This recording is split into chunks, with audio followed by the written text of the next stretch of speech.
안녕하십니까. SPM 리서치의 김영재입니다. 오늘 새벽에 FOMC 회의 끝난 다음에 자료를 정리해서 말씀을 드렸고요.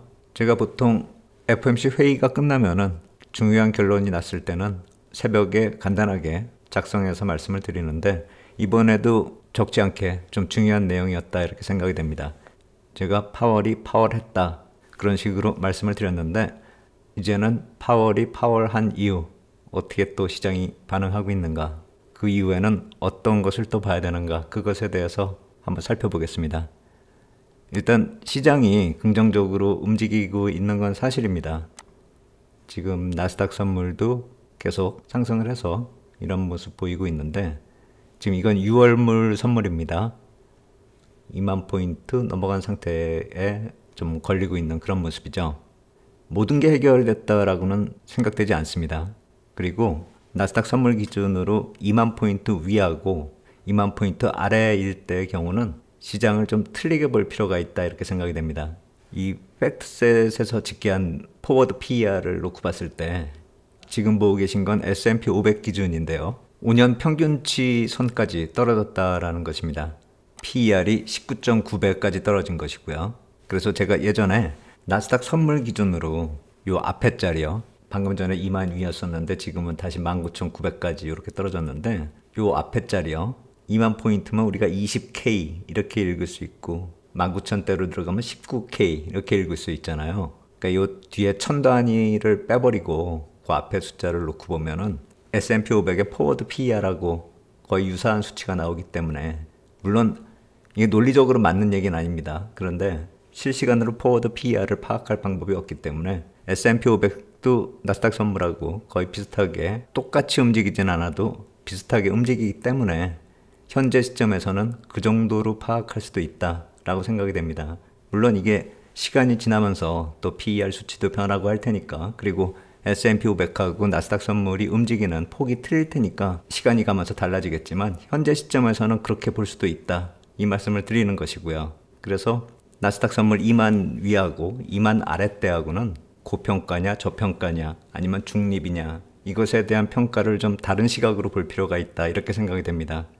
5년치 평균 포워드 PER에 근접한다 이렇게 보면은 중립적으로 봐야 되겠죠. 그리고 그 아래쪽으로 내려오면은 이제 고평가는 좀 벗어난다 이렇게 볼 수가 있겠고, 그 위에 범위에 있으면은 고평가다 이렇게 볼 수가 있죠. 그렇다면 나스닥 선물 기준으로 2만 포인트가 중요한 경계 레벨이 되는 게 아닌가 그렇게 생각이 됐고, 그래서 2만 포인트 위와 아래는 시장을 보는 시각이 좀 틀려질 수 있다.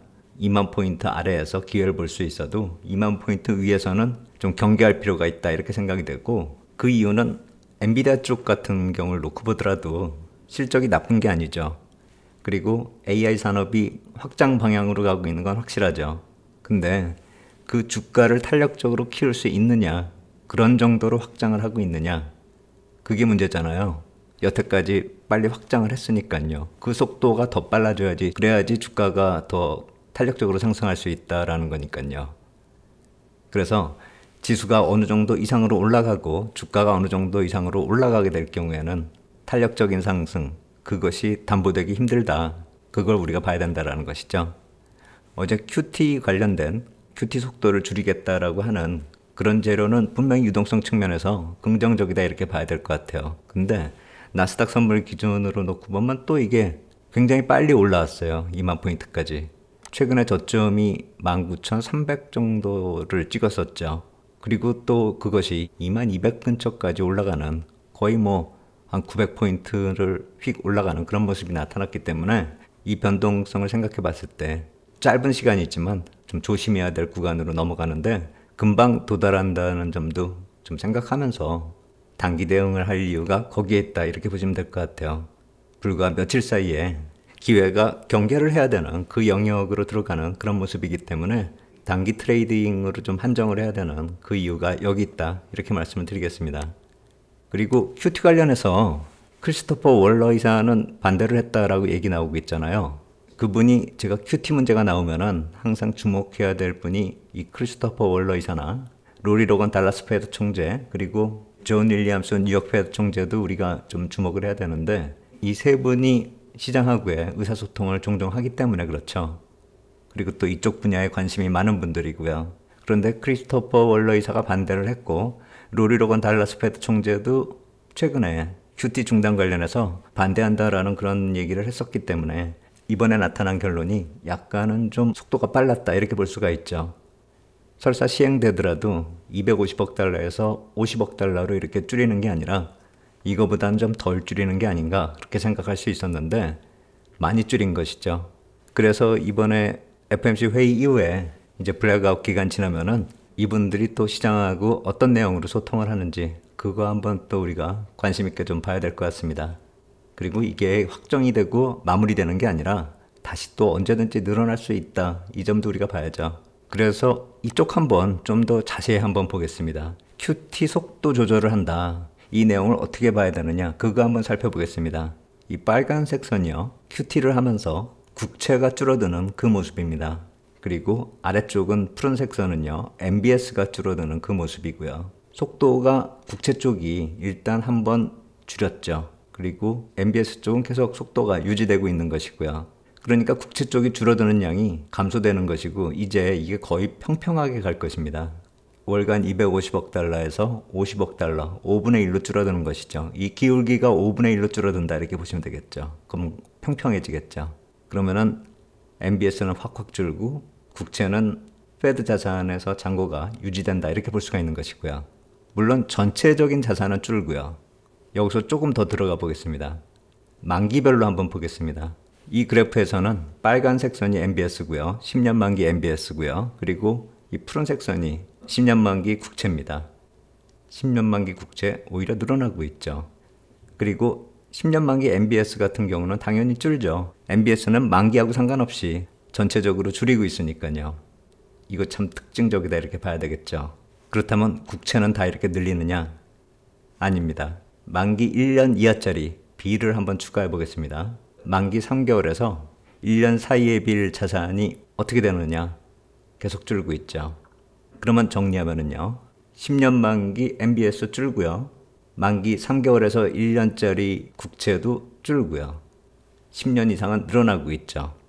이 QT 축소에 대해서 반대 의사를 표명했었던 크리스토퍼 월러 이사 같은 경우는 페드 자산 운영에 있어서 이 단기채 비중을 늘려야 된다.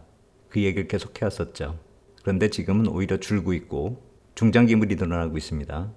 단기물을 늘려야 되는 이유는 시장에 대응할 때 단기물 물량이 너무 적으면 시장을 컨트롤하기 힘들기 때문에 이 단기물 국채를 좀 늘리자 이 얘기를 계속 해왔었습니다. 그렇다면 이번에 반대한 이유 이걸 좀 더 늘리고 싶었던 거다 이렇게 볼 수도 있겠죠. 국채도 같이 줄여나간다 하면은 10년짜리도 줄일 수가 있으니까요. 그리고 단기물로 올라갈 수도 있으니까요. 저는 거기까지 보는 겁니다. 우리가 전체적으로 MBS냐, 빌이냐, 노트냐, 본드냐 그것도 중요하죠. 그런데 이 구성에 있어서 비중도 따져봐야 된다는 것입니다. 이번에 재무부에서 분기 재정 계획을 만들 때요. 중장기물 발행을 많이 늘렸죠. 이 푸른색 막대가 빌이고요. 노트 본드 증가량입니다. 올해 1분기까지는 양쪽이 다 증가를 하는데 베센트 재무장관이 들어선 이후에는 단기물을 확 줄여버렸습니다. 중장기물을 많이 늘렸고요. 그래서 중장기물 금리를 좀 내리겠다 이렇게 얘기를 하는 것이고요. 그런데 이게 크리스토퍼 월러 이사 계획하고는 약간 좀 차이가 있죠. 이 푸른색 막대기도 좀 늘리고 싶어 했을 것입니다. 근데 지금 아니죠. 비중이 점차 줄어들고 있다는 것이고요. 이거는 크리스토퍼 월러 이사뿐만이 아니라 아까 말씀드린 로리 로건 달러스 페드 총재도 마찬가지로 이런 얘기를 했었습니다. 그래서 우리가 좀 더 주목할 필요가 있다 이런 생각이 들고요. 단기물 시장의 교란 요인을 없애겠다. 그래서 단기물 자산 비중을 좀 늘리자. 이렇게 볼 수가 있는 그런 상황인데 단기물 시장을 안정시키기 위해서 페드가 단기물 보유 비중을 좀 늘리자 하는 그 차원으로 우리가 해석하면은 베센트 재무장관하고 완전히 반대의 길을 가겠다. 이렇게 해석할 필요는 없죠. 전체적으로 진행되는 그 상황을 놓고 보더라도 파월 의장하고 베센트 재무장관이 무슨 문제가 있거나 방향이 틀리다 이렇게 볼 상황이 아니기 때문에 거의 같은 방향으로 가고 있다 이렇게 볼 수가 있기 때문에 이런 문제 때문에 노이즈가 발생되고 있다 이렇게까지 확대 해석할 필요는 없다 이렇게 생각이 되고 단지 운영하는 데 있어서 재무부하고 페드는 또 시각이 약간 틀릴 수가 있지 않을까 그런 생각이 듭니다. 그러면서 금리는 이제 좀 안정으로 계속 유지가 되고 있는 그런 상황인데 추가적으로 확 떨어지지는 않고 있는 그런 모습입니다. 트럼프 대통령이 좀 빨리 내려라 뭐 이런 식으로 압박을 하는 걸로 전해지고 있는데 제가 봤을 때는 페더럴 펀드 레이트를 내린다 해서 이 10년물 금리가 툭툭 떨어질까? 전 그거 아니라고 생각이 되거든요. 물론 금리 인하가 두세 번 정도가 아니라 4번 이상이 된다면 또 얘기가 틀려질 겁니다. 4번을 금리 인하한다 하면 3.25 이하로 내려간다라는 것인데요. 어제 나온 중립금리 얘기에 있어서도 그렇게까지 지금 페더럴 펀드 레이트가 내려갈 수 있는 상황인가 보면 그거 아니라고 생각이 되거든요. 그리고 트럼프 대통령이 성장률이 페드가 예상하는 것보다 더 높게 얘기를 하고 있지 않습니까? 2%대 중반 정도로 지금 계속 얘기를 하고 있는데 그 수치를 감안한다면은 페더럴 펀드 레이트 내릴 수가 없는 거죠. 그래서 그러한 측면까지 고려한다면은 이 역시 마찬가지로 대통령하고 페드 사이에서 좀 문제가 있다 이렇게 볼 수는 없다 이런 생각이 듭니다. 트럼프 대통령이 FOMC 회의 끝났으니까 그냥 립 서비스 한번 하는 게 아닌가 그런 생각도 들고요. 그리고 어제 저자료도 나왔습니다. 해외 투자자의 미 국채 보유 현황 이것도 나왔습니다. 12월까지 계속 줄어들고 있는 그런 모습이었는데 1월 현황 보면 반전됐습니다. 여기 국가별로 이렇게 나오는데 1등, 2등, 3등 일본, 중국, 영국 그대로입니다. 그리고 중국하고 영국 차이가 계속 줄어들고 있죠. 7,600억 달러, 7,400억 달러 이렇게 차이가 줄어들고 있고요. 전체 금액도 약간 늘어났습니다. 8조 5천억 달러요. 그러면 국가별로 증감을 한번 따로 표시를 해보면 이렇게 나타납니다. 일본이 195억 달러, 영국이 175억 달러. 그래서 두 나라가 좀 많이 늘어났고요. 중국은 18억 달러가 늘어났습니다. 그리고 전체적으로 따져봤을 때는 한 2억 달러. 줄어든 나라들도 이렇게 있으니까요. 카나다가 열받아서 그랬는지 몰라도 이렇게 팔았는데 이건 1월 수치이기 때문에 이때 카나다가 이렇게 판 게 관세하고 영향이 있다 이렇게 볼 필요는 없어 보이고요. 우리나라 같은 경우도 팔았습니다. 조금요.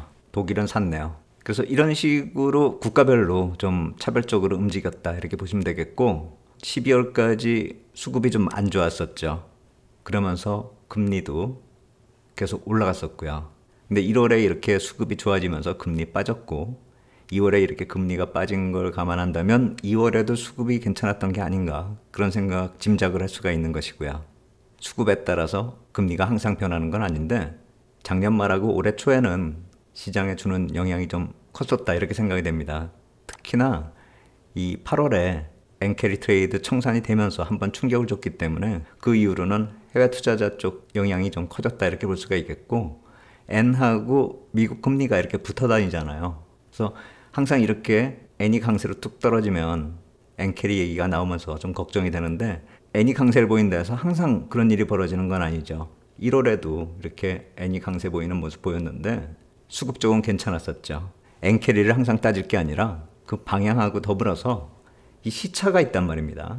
1월달 미국 국채 입찰 들어올 때 언제 환율이 영향을 받을지 그거 한번 계산해 본다면 이 약세 보일 때 이때가 오히려 반영이 된 게 아닌가 이렇게 생각할 수가 있죠. 그리고 이렇게 과도한 금리하고 엔 환율이 이격을 보이는 투기적 포지션이 많이 쌓였다라는 이때 지금은 반대거든요. 엔화에 대한 숏 포지션이 많은 게 아니라 롱 포지션이 많은 경우라고 생각해 본다면 이게 엔화가 강세 보인다 해서 엔캐리 청산을 걱정할 그럴 상황은 아니라는 거 다시 한번 말씀드리고요. 그래서 방향, 시차, 그리고 시장 전망하고 부합되는지 시장 전망하고 부합되는 데 있어서 캐리 청산에 문제가 발생되지는 않으니까요. 이때는 시장 전망하고 투기적 포지션하고 BOJ, 페드의 입장이 각각 틀렸었던 그때였기 때문에 이런 모습이 나타났었던 것이다. 이렇게 보시면 되겠습니다. 그리고 FOMC 회의가 마무리됐는데 오늘 밤에 진짜 마무리가 됩니다. BOE 통화정책 회의가 있거든요. 이것까지 마무리되면서 일단락된다 보시면 되겠고 BOE 쪽이 ECB하고는 별개지만 독일에 앞서서 재정을 먼저 풀겠다라는 방위비 늘리겠다라고 공언했었던 그 나라잖아요. 이쪽의 결론도 우리가 좀 마무리하는 차원에서 점검해 볼 필요 있다 이렇게 생각이 됩니다. 이 얘기는 제가 결론 난 다음에 주말에 전체적으로 통화정책회의 이번에 있었던 것 전체적인 점검 한번 하면서 다시 더 말씀드리도록 하겠습니다. 나스닥 선물 좀 빠지고 있죠? 2만 위에서는 맘 놓고 질러댈 수 있는 그런 상황 아니다라는 점 우리가 좀 생각해 볼 필요가 있어 보입니다. 물론 더 빠지면 기회로 볼 수도 있겠고요. 관련된 얘기도 주말에 또 말씀드리도록 하겠습니다. 오늘 여기까지 하도록 하겠습니다. 감사합니다.